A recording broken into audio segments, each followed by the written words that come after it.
wala pala tayong pinag-usapan at talaga naman haharapin natin 3/4 worth of delay, tama naman yung mga nagte-text po sa atin na lokohan na lamang 'to. I truly resent the fact that, the BICAM is being hostaged by the Secretary of the Department of Public Works and Highways. At kung tunay na wala kayong tiwala sa sino mang district engineer, hindi po ako abogado ng Public Works, dapat tanggalin na lang ninyo lahat. Kasi pinapadagdagan mo yung budget, tapos yung mga mag implement wala kang tiwala, ano naman kami? Susunod sa iyo na kayo mismo walang tiwala sa isa't isa? Tama ba yun? Yun lang po. Salamat po, if I may.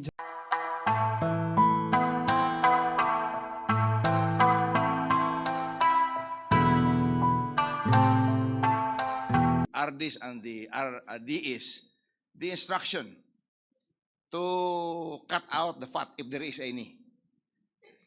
Kasi ho, as I explained earlier, ang presyo ng buhangin sa Southern Palawan is only 1,000 pesos per cubic meter.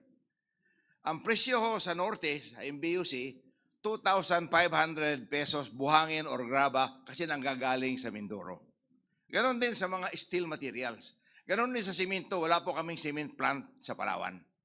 Since my guideline na ang DPWH, let them create the surplus or the savings and let them return the savings kung hindi niya magamit, return to Treasury. Yan po ang suggestion ko. And let us not cut the budget right here now para ho ma-implement lahat ang project and let him commit to return. Kasi your 54 billion that is last now is only amounting to 13.5% of the 400 billion worth of projects.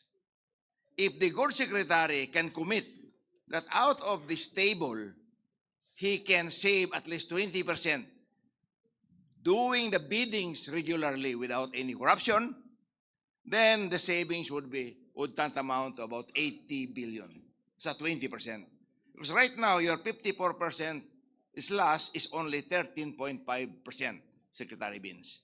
So that's just a suggestion that we don't cut the budget, but let him return to Treasury or let him return or show the savings at the end of the contract period.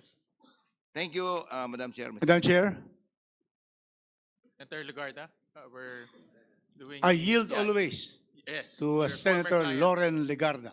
Thank you to my lawyer. Yes. Thank you, Mr. Chair. Para po maliwanag, Sec Vince, ulitin ko lang yung nagsimula tayo an hour ago. And your statement where you're asking for a motion for reconsideration in the words. So, ibig niyo pong sabihin, yung Given that he has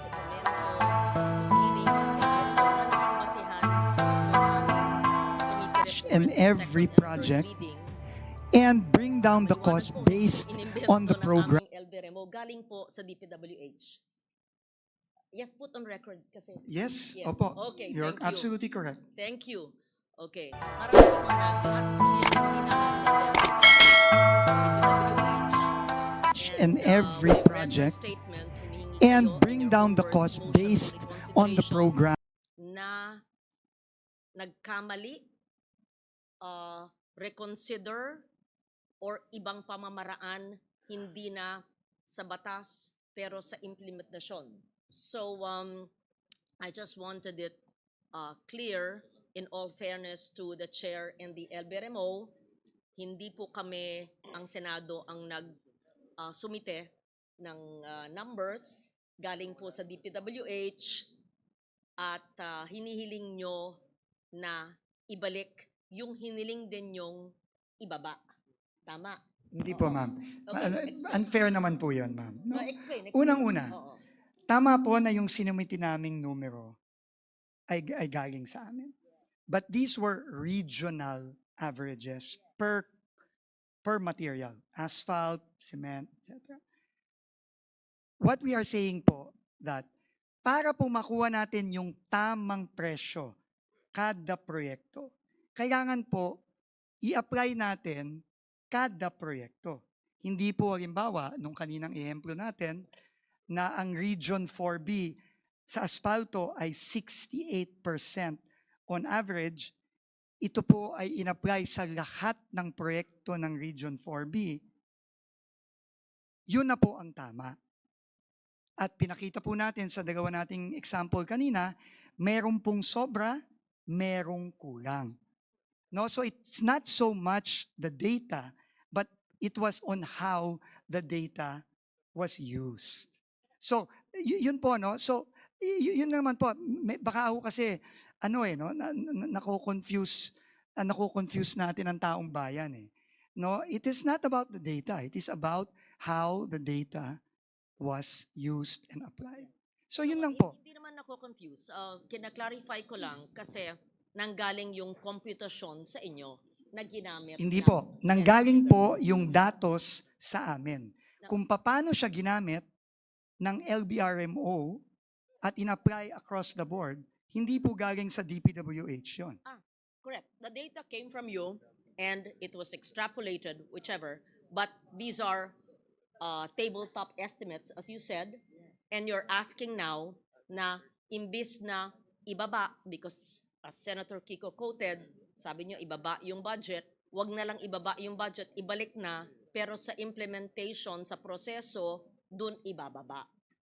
Opo. Again po, no, I think para lang magiwanag sa publiko. Ang presyo ng lahat ng projects sa DPWH for 2026 ay bababa. Sigurado, 100%. Lahat po yan ay bababa. Bakit po? Dahil binago na po ng DPWH ang kostas ng materyales. Ngayon, ang tanong na lang po dito, sino ang magbababa? Ang Senado ba? Dito sa third reading version?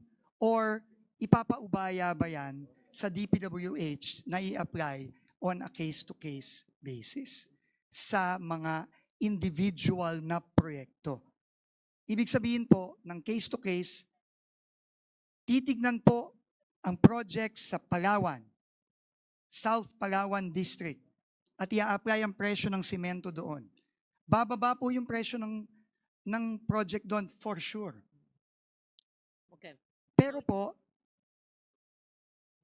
ang risk lang po kung susundin natin yung nasa third reading version ng Senado is magkakaroon po ng mga proyektong tulad nung pinakita ko kanina. Yun lang po. Pero po, syempre, kung yan po ay okay sa Bicameral Conference Committee, then okay lang naman din po yun sa DPWH. Let No, me just I mean, set an example Opo. para, yes, thank you for your answer. So it's clear the data came from DPWH and we adopted it in the committee report, third reading version, and we acknowledge that there is a letter request to the chair and the secretary, DPWH, is asking for a motion for reconsideration na ibalik sa dating cost, but it will be implemented per district, per region. Example, yung preventive maintenance. According to LBRMO, more or less, there's 50 billion in the DPWH budget. And sa aking kaalaman, yung preventive maintenance, parte dyan yung asphalt overlay. I'm not sure how much, assuming lang, 20B of the 50B ay asphalt overlay sa preventive maintenance na 50B. And from 30 to 68% yung sabi nyong tongpats or overpriced. Sabi mo ng 68, yung sukdulan na overpriced. So ibig sabihin may 13.6 billion kung 20 billion yung asphalt overlay nationwide na ipapasa ng Senado knowing that it is overpriced. That is a computation here, and I wanted to ask you, you're asking us to put back the amounts knowing fully well and from your statements that it's overpriced. Pero sabi nyo, isa-alang-alang sa inyo at sa inyong mga district engineer na sabi nyo hindi nyo pinagkakatiwalaan. So, paano po yun? That's difficult. And I ask this in behalf of my colleagues here, hindi lang ako. So, I don't want to look kontrabida here. We were having a discussion here. Kasi you admitted you don't trust some, not all, of your district engineers, then you're asking us to pass a budget that is up to 68% overpriced insofar only as asphalt overlay is concerned, and assuming it's 20 billion of the 50 billion under the column of preventive maintenance. So 13.6B, maaring masayang, matongpat, so I don't know, whatever you call it, it's a waste and it will be part of corruption. So please explain paano mo kami makukumbinsi tungkol dyan. Thank you. Ulitin ko po, kaya po kami nagpasa ng department order para masigurado na i-implement ang pagbaba ng presyo. Hindi po to kung gusto lang nila o ayaw nila, ito po ay mandato sa lahat ng district engineer, whether may tiwala ako sa kanila o wala, kailangan nilang gawin yon. Kung hindi po nila gagawin yon, hindi po natin papatuloy yung proyekto. Kung hindi natin makita yung pagbaba sa presyo na nararapat.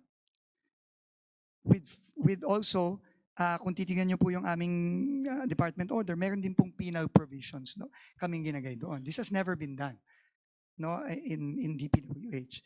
So, yun po ang aming paraan. Pero uulitin ko po, no,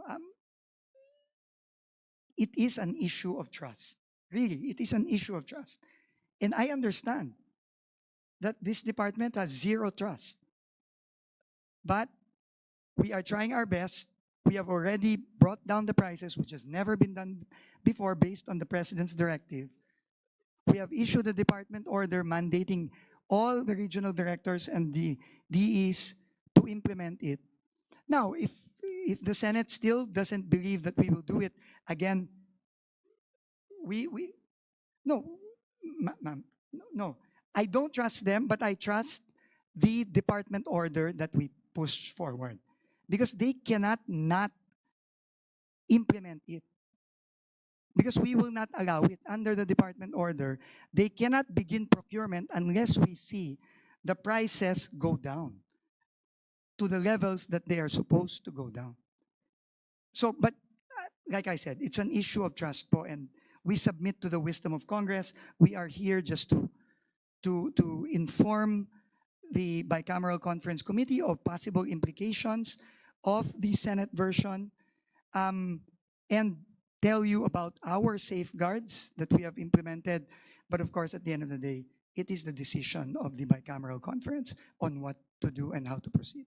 Thank you very much. Madam Chair. I would now like to recognize Representative Albert Garcia. Thank you, Madam Chair, Mr. Chair. Dear colleagues, just to provide perspective dito po sa ating nagiging discussion. Number one, klaro na ang executive, ang House at ang Senate gusto talaga nating matanggal yung taba at malagay sa tamang presyo ang bawat material sa bawat proyekto. So that is clear. Lahat tayo, yun ang gusto natin. Number two, itong mga presyo na ito, nanggaling kay Secretary Vince during the budget hearing ng DPWH sa Senado. Galing sa kanya, at nung, just to be clear, nung tinanong ng Senado, kung i-apply natin tong presyo na ito, ay pwede na nating ibaba. Sinabi ni Sec Vince, from what I hear, it is a conditional yes, na kapag hindi magawa ng DPWH through the leadership of Sec Vince, pwede nating i-impose or pwedeng i-impose ng Senado yung reduction in prices. So yun ang narinig ko sa back and forth. So it was a conditional. So ang tanong ngayon, katulad ng sinabi ni Sec Vince, sino mag-a-apply nung reduction? Is it the executive or the BICAM or Congress? Yun na lang po yung natitirang tanong. Malinaw kay Sec Vince na kapag ginawa natin dito at kinat natin yung prices, they have no other recourse but to follow. Kasi batas na yan eh. Pero sa aking konting kaalaman with regards to how our government works, sila yung implementing agency. So sila dapat mag-apply, tayo mag-provide ng napakaraming safeguards together with kung ano nang nasimula ng DPWH, ng ating Pangulo, at nung special provision na gagawin pa natin, katulad nung line of questioning ah, ni Congressman Benitez. Anyway, Congress has oversight powers. This is very clear. Kung nireduce ng Senate ng 54 billion, what if monthly, or quarterly, pag-reportin natin ng DPWH, are we going closer to this 54 billion per project pagdating sa savings na matatamo natin because of the adjustments and system na ginawa ng DPWH, mamomonitor natin na kung hindi man real time, at least almost real time, either monthly or quarterly. And at the end of the year, sinabi nga ni Sec Vince na it's about trust. So I'm reminded of President Ronald Reagan when he was dealing with the Soviet. Trust but verify. So ito, pagtiwalaan natin, sila yung implementing agency and they're trying to do what they can para baguhin yung DPWH. Pero, wag full trust, i-verify din natin regularly kung nai-hit natin kung tama itong numero na ito na naibawas. And at the end of the day, or per reporting, makikita natin if we're hitting the target na in-apply ng Senado. So, isa lang pong suggestion so that we can move forward. At this point, I don't think we have enough information kung pwede tayong magkaroon ng sweeping reduction na 54 billion. Pero kapag project with its own peculiarities, uniqueness, and in context, baka madagdagan pa yung 54 billion. Pero at least mabe-verify po natin as time goes on at we can hold DPWH to account na sigurado kung ano yung kanilang commitment man na ma-reduce ay talagang mangyari. Thank you, Mr. Chair. Thank you, Madam We Chair. recognize Just very Senator Just very quickly, Secretary Dizon, since you yourself have mentioned na mayroong mga hindi kayo napagkakatiwala ang mga district engineer or regional, pati ba RD? Halimbawa, moving forward, I'm just curious, have you effected a reshuffling of the district and regional, the RDs? We are in the process of doing this, Mr. Chairman. Most likely po, we will complete a full reshuffle within the first month or month and a half of 2026. So Pero marami na pong napagitan. Gago na po yung mga nakasuhan at nakulong na. thank you, thank you. Senator Erwin, or do you have any? Alternate tayo. okay. Yeah. I would like to recognize Representative Rufus Rodriguez. Thank you, Madam Chair. Thank you, Mr. Chairman. And can I propound some clarificatory questions to the Honorable Secretary Vince Dizon?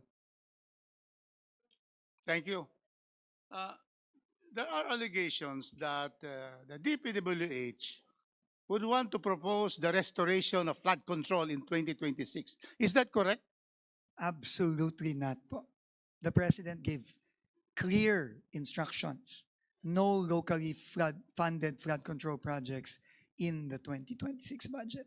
And Thank you. this has That been is very implemented clear. to the letter. Thank you po. Very clear. And we thank you because you voluntarily reduced your budget in the House of Representatives in your presentation by 255.5 billion pesos. Is that correct? That is correct, Mr. Chairman. Because of that reduction, the House, in its first instance of exclusive original jurisdiction on all appropriations, we have given, and we thank you, we have given 90 billion of the 255.5 billion to the Department of Health. We have given 56 billion to the Department of Education, and we have given out of the 255 billion removed the flood control budget, we gave 53 billion to the Department of Agriculture. Do you know that? Yes, I am aware, Mr. Chairman. Thank you. So it's clear that there can be no restoration of flood control nor completed projects that were still listed in the old NEP that was submitted. Is that correct? That is also correct, and I want to also thank Senator Win Gatchalian's leadership, because even in the Senate version, we were able to further cleanse the budget of DPWH with his help from these completed, repetitive, and other projects that were not clearly defined. So that is correct, Mr. President. And wala pong sa mga proyektong doon ay babalik sa budget ng DPWH. Thank you, and we thank Secretary Senator Chairman Win Gatchalian for that. There were more removals in the Senate. Next question, Secretary. There are allegations that your proposal for reconsideration will restore the budget in the HGAB, and the prices that will be reduced will be restored back to the projects that we have. Is that correct? Absolutely false, Mr. Chairman, because the special issuance stands, and it will stay there as long as we are here, as long as the President is here, and as long as I am the DPWH Secretary. And in fact, you have the costas materiales, which are already even implemented already for the 2025 projects that has not been procured yet. Is that correct? That is correct, Mr. Chairman. So therefore, the allegations that we restore the prices to what has been reduced is absolutely incorrect. Opo, Mr. Chairman. And we are saying that you are recommending the HGAB figures as a starting amount. Is that correct? Yes, Mr. Chairman. Because you are the agency that will implement all public works and highways projects, correct? Yes, Mr. Chairman. Yes. And do you agree that the Senate, in good faith, following what you stated in the hearing, reduced the budget because you said that 25% is overpriced, and therefore the Senate has been doing its job in making sure that we reduce the budget. Do you agree with that? Yes, absolutely, Mr. Chairman. My next question is, how are you going to assure the public that with the starting amounts in the HGAB, once restored, granting, without really assuming, granting arguendo, that we will restore the HGAB amount? The amounts that will be there will be reviewed and will be bound to the CMPD, the base material costs reflecting current market prices, to come out with a program of work for each project. Correct, Secretary?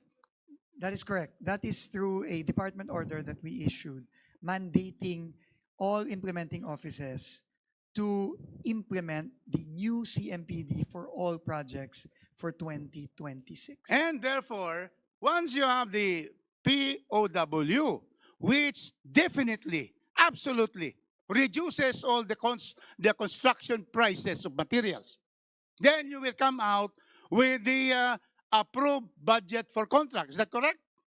Yes, that is correct, Mr. Chairman. With this ABC, then therefore, the HGAB amounts will be altered, and because there will be a general reduction of prices of materials per project, then definitely the prices of the project as stated in the HGAB will be reduced definitely. That's correct, Mr. Chairman. So, Madam Chair, Mr. Chairman, from the testimony of our resource persons, it is very clear that everybody here is in good faith in trying to come out with the starting figure, but the Secretary and the Department of Public Works will be implementing them. And what happens if a district engineer or a regional engineer will disobey your department order? What will happen to them? There are penal provisions in the department order, Mr. Chairman, where they can be charged administratively and criminally, Mr. Chairman. Finally, because you are one of the trusted officials by the president, and you are just following the president's directive to remove corruption in the public works, to reduce the prices. That is from President Bongbong Marcos. You are implementing the president because you are the alter ego of the president in implementing public works projects. So therefore, we can therefore rest be assured that once we approve this afternoon the HGov amounts, then you can start the process of finalizing the program of work and the ABC for each of the project all over the country.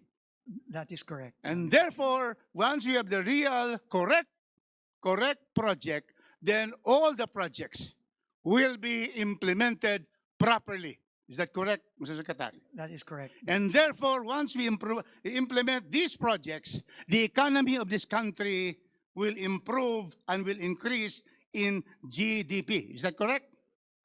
Yes, Mr. Chairman. And then also, there will be employment all over the country because all of these projects are all over the Philippines. Is that correct? Yes, Mr. Chairman. So therefore, Mr. Chairman, because of these answers, we have to thank, therefore, Secretary Dizon. We support you in your fight for reforms in the DPWH. You have dismissed high officials of the DPWH. You have dismissed regional directors and district engineers. You have filed cases. And so therefore, we are very happy with your presence. It is now clear, Mr. Chairman, that we approve the budget as proposed by the House of Representatives. Thank you very much. Mr. Chairman, trabaho lang po. No need to thank me. It's part of the job po, Mr. Chairman. Thank you very much po. Senator Erwin. Thank you, Mr. Chair. I would like to direct my question to my good friend, Secretary Vince Dizon. Secretary, we invited you here to explain. Now, tell us, convince the public watching right now na itong hinihingi nyo na ibabalik na 45 billion, na ito po ay hindi insertion, na ito po ay hindi pork barrel. How will you convince us, the bicameral committee, and the people watching us right now live? Kasi kanina pa po, inoobserbahan ko, kanina pa po siguro 1 hour na, puro negative po yung tao, ayaw. Ibubulsa lang yan, balik na naman sa dati, nanakawin lang yan, puro ganun. Walang nagsabi na good job, maganda yung patutunguhan. Wala po eh. Wala man lang nagsabi na magdudulot yan ng magandang trabaho, puro nanakawin, pinagluloko lang tayo. Mayroon pa nagsabi ito, pinagluloko lang tayo ng bicameral na yan. So, explain it to us. Tell the public, convince everybody na ito po ay hindi pork barrel, na ito po ay hindi insertion tulad ng dati, na ito po ay mapupunta sa tama, na ito po ay ika nga hindi masasayang. Kasi hindi pa tayo tapos sa flood control anomaly, ito na naman tayo. So you really, hindi mo rin kami masisi na ikaw ay ginigisa ngayon dito ng Senate panel dahil nga po sa tingin ng mga tao ay kalukuhan po ito at tayo ay nagdadrama dito. Kaya convince this panel or this committee, convince the public na ito po ay hindi pork barrel, na ito po ay hindi insertion ng mga politiko. Thank you, Mr. Chair. Thank you very much, Mr. Chairman, Senator Tulfo. Unang-una po, no, ang pinapabalik lang naman po ay yung nakaltas sa mga proyektong nandyan na rin po sa Senate version. So hindi po ito bagong proyekto. So therefore, hindi po ito insertion. No, kasi kung ano lang po yung mga proyektong nandyan na nabawasan, ibabalik lang po yung kinaltas. Unang-una po yan. Pero tingin ko po, unang-una, no? Naintindihan ko po yung mga komento ng mga kababayan natin. No? At hindi ko sila nasisisi.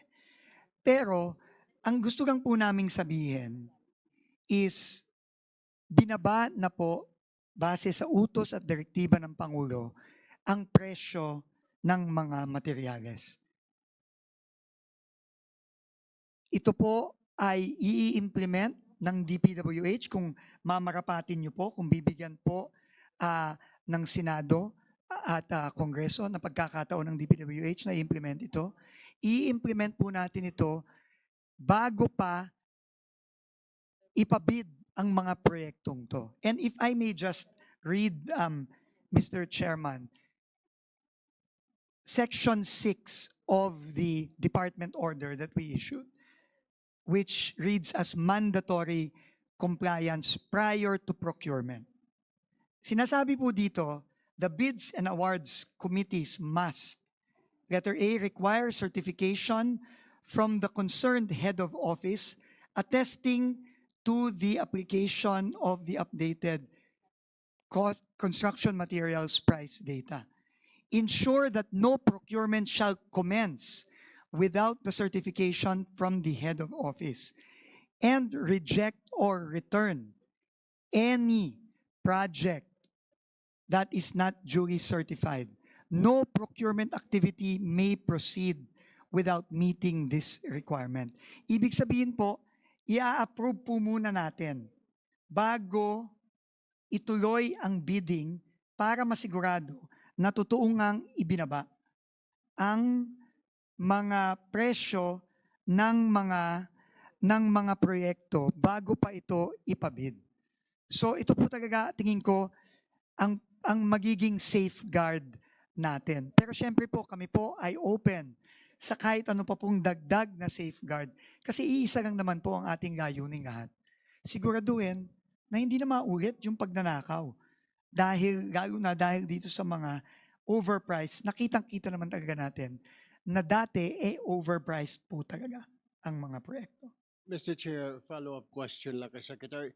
Mr. Secretary, nabanggit po ninyo na dumaan sa proseso at dadaan sa proseso po ulit, may bidding na dadaanan, etc. Ganon-ganon din naman po yung sa flood control, Mr. Secretary. Dumaan din po sa bidding, dumaan sa TWG, meron pang COA, etc., etc. May kasi nabanggit yung pick-up, pangalan may ko. kung ano-ano. Ang dami hong Naintindihan ko safety yung measures na sinasabi. kinakailangan Bakit po nakalusot magkaroon yung ng flood mga, control? Dumaan po sa bidding, economic activity. dumaan sa Diba? Congress, Construction. dumaan Naintindihan sa ko yun. Senate, Dahil dumaan nga, sa yan ang pagdating sa magbibigay buhay at district, trabaho sa hanap- bidding, at hanap etc., buhay at bubuhayin ang TWG, ekonomiya. COA. Yung pala lahat kasabwat, Mr. Secretary. So how will you convince us? How will you convince the public na this is different this time? Na seryoso na po kami, na hindi na po maulit talaga, promise. Kasi mahigpit na ngayon kasi ayaw ng Pangulo. Kasi ganun din po nung nakaraan sa flood control. Dumaan po sa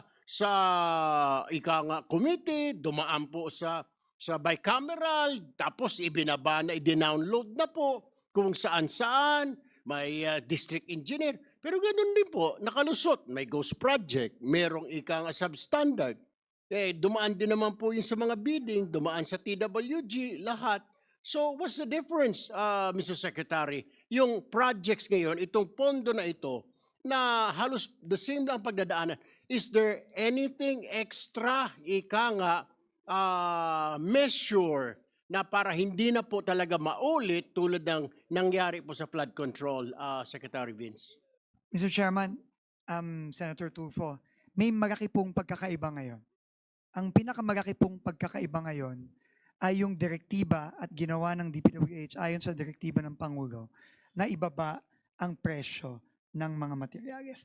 Hindi pa po ito ginagawa. Hindi pa po ito ginagawa sa tagal-tagal na sa DPWH na ibinaba at ipinareha sa presyo ng merkado ang presyo ng simento, presyo ng bakal, presyo ng buhangin, presyo ng graba. Hindi pa po ito ginagawa. Yun po ang malaking pagkakaiba, Mr. Chairman, ngayon. That's all for me, Mr. Chair. Thank you. Thank you.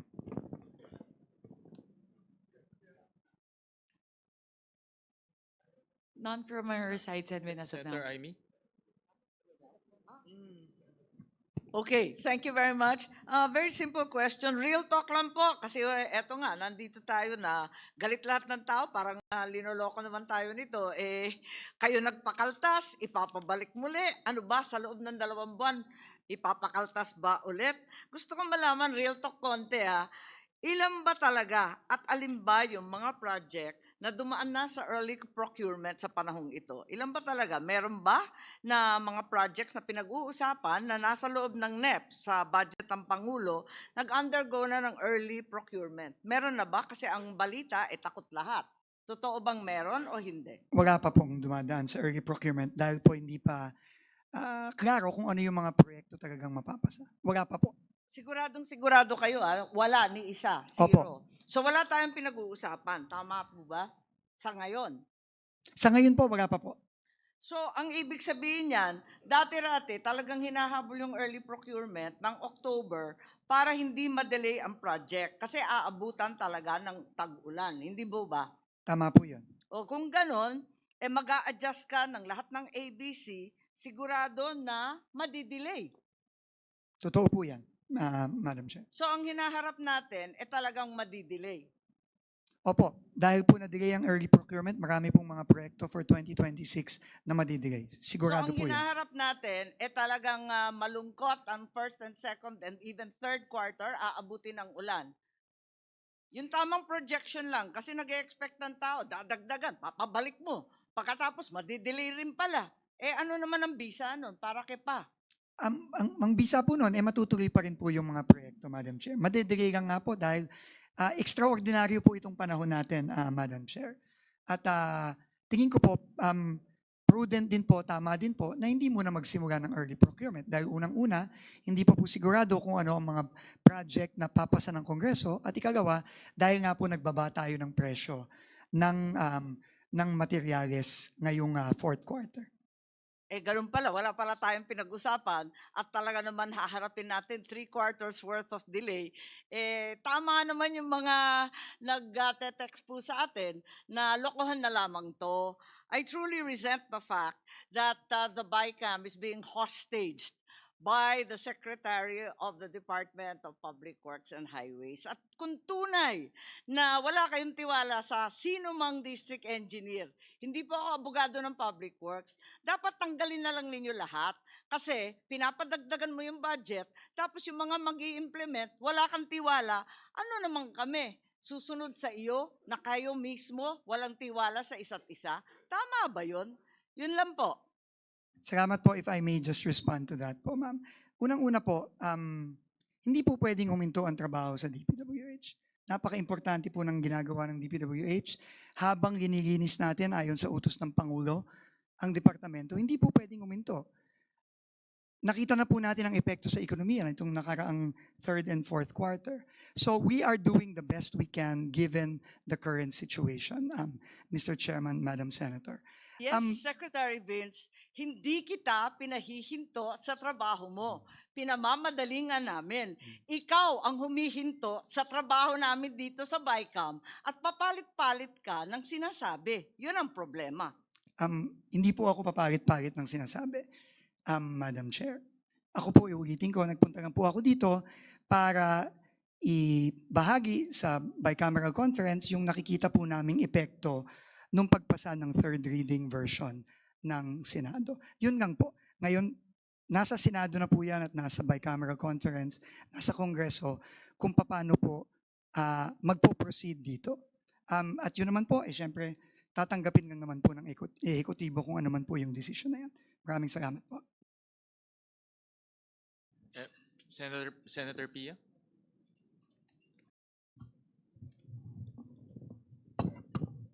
Good evening, everyone. Good evening, Secretary Vince.